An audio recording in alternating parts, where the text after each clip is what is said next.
you've done a lot with Golf TV. You have a deal with the PGA Tour, deal with Tiger Woods. Why did you do those deals? Is it because those rights happen to be up, or does that content work specifically for, everything that you're talking about with direct to consumer? We've actually been going direct to consumer for over 4 years in Europe with a Eurosport player. So we've been offering all the majors in tennis, the cycling. We went direct to consumer with Olympics, handball, Olympic sports. So we actually have had a lot of experience. It's still the beginning, but a lot of what we thought was going to work didn't work. A lot of what we thought wouldn't work has worked. And ultimately, it's much more of a consumer-driven product, because if you're offering content on a TV channel, it tends to do pretty good no matter what. If you're offering something that someone has to pay for every month, they evaluate every month. Am I using it every day? Do I use it enough? Do I want to pay another $10 this month? And so one of the things that we learned is, for instance, we got a huge number of people that come in across Europe for the US Open tennis. But then they leave. And I said, but why are you leaving? We have Tour de France, we have the handball world championships, we have diving world championships. I like tennis. There's nothing else really coming that I care that much about until the Australian, so I'm out. On cycling, they had a whole season and then everyone left.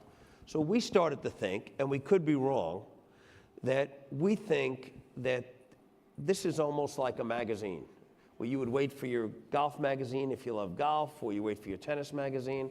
And if the mailman came when you were waiting for your golf magazine and gave you surfing and skateboarding and tennis, you'd grab all those magazines and you'd come in and go, what the hell did this guy give me all this stuff for?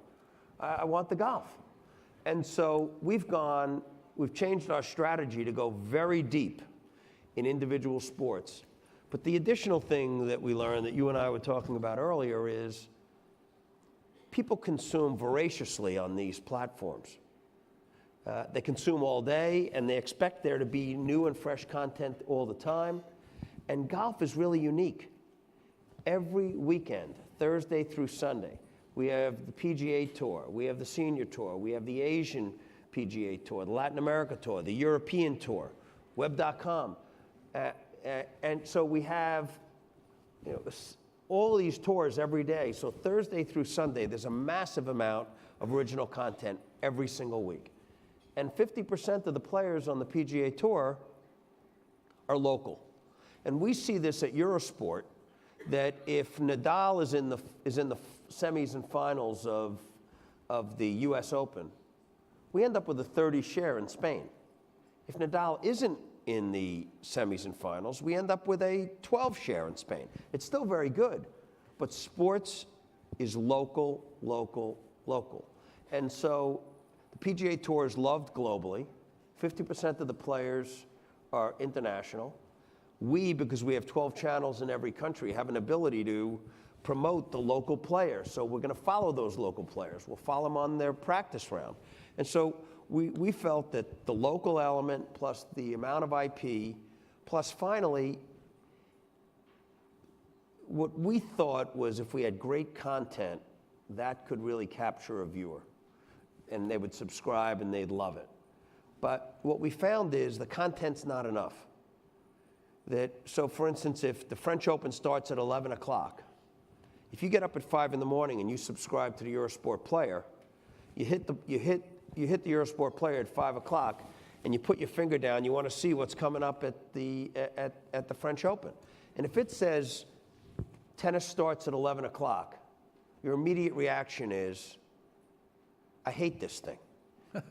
You expect to see content. And so what we had to learn to do is we got McEnroe, Chrissy, Wielander, Becker, Serena's coach. We got all the people that work for us to post written content and short form video, and we post that all day long. And Jay has really aligned the PGA Tour players and the European Tour players to be with us. Plus, no demographics on than people that love golf. They want to read about clubs and they want to buy clubs. They want to read about where to go on golf vacation. They want to do instruction.